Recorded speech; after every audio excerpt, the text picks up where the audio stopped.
panseguridad na ikinasa sa panahon ng pamamalagi ng Santo Papa sa Pilipinas, posibleng i-apply na rin ng PNP sa mga malalaking pagtitipon na gagawin sa bansa. Narito ang ulat ni Alvin Baltasar. Ikinukonsidera ng Philippine National Police ang ilang mga hakbanging panseguridad na kanilang ipinatupad sa papal visit na gamitin din sa mga malalaking event na gagawin sa bansa.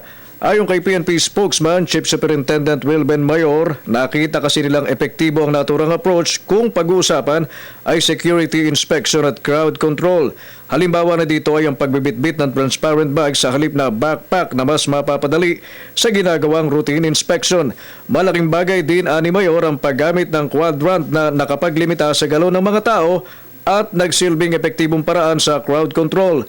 Dagdag ni Mayor na pati ang pagdadala ng payong ay posibleng ipagbawal na din sa mga malalaking event upang hindi makapanakit at makaharang sa mga manonood na dumadalo sa isang malaking okasyon. May kanya-kanyang peculiarity kasi per situation. So kung applicable yung situation and kagaya dun sa, of course, yun sa crowd control dun sa Luneta, which naging maganda yung outcome ng quadrants.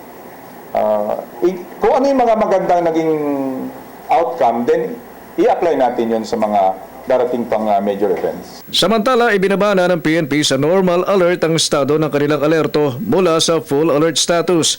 Alas 6 kanina umaga, nagbaba ng alert status ang pulisya kasunod na rin ang deklarasyon ng PNP na sa pangalahatan ay naging mapayapa ang 5 araw na apostolic visit ni Pope Francis sa bansa.